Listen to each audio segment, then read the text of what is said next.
পর্যটক খরায় ফাঁকা Saint Martin. গেল ৩ দিনেও দ্বীপে যায়নি পর্যটকবাহী কোনো জাহাজ। ফলে জমছে না ব্যবসা বাণিজ্য, খাখা করছে জিটি ঘাট। এতে সংকট বেড়েছে দ্বীপে। হতাশ দ্বীপবাসীর দাবি, বিধিনিষেধ শিথিল করা না হলে আর্থিক সংকট বাড়বে মানুষের।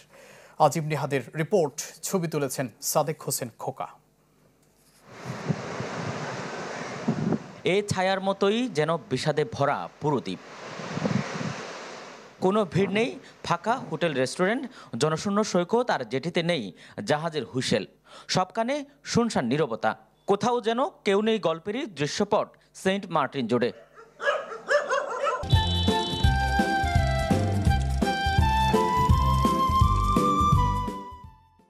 দ্বীপবাসী বলছেন, আগে অক্টোবর থেকেই পর্যটক যাতায়াত শুরু হতো সেন্ট মার্টিনে, কিন্তু গেল বছর থেকে পরিবেশ রক্ষার নামে নানা বিধিনিষেধের জাল। এবারও তাই নভেম্বরের প্রথম দিন ভ্রমণ উন্মুক্ত হলেও দেখা নেই পর্যটকের।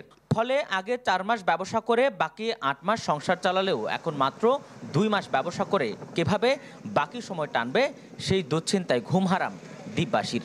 অভাব অনটনে স্থানীয় অনেকেই তাই রোজগারের খোঁজে বাধ্য হয়ে দ্বীপ ছাড়ছেন।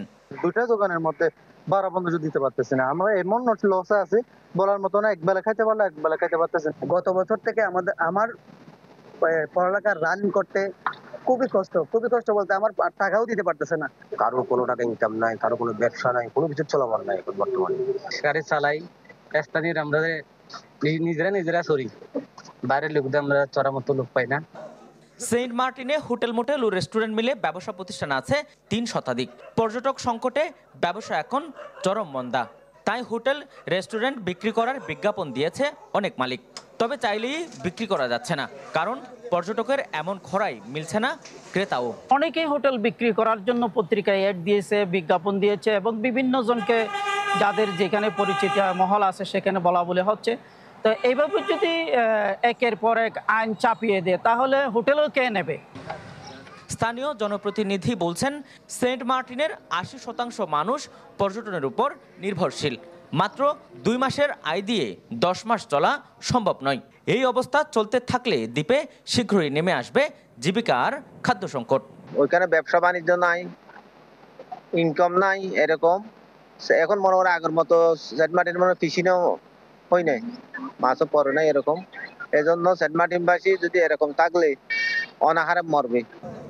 ৮ বর্গ কিলোমিটারের এই প্রবাল দ্বীপে প্রায় ১০,০০০ মানুষের বসবাস।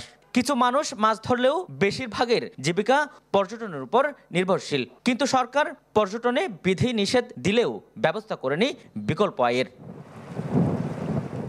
আজিম নিহাদ, চ্যানেল 24, কক্সবাজার।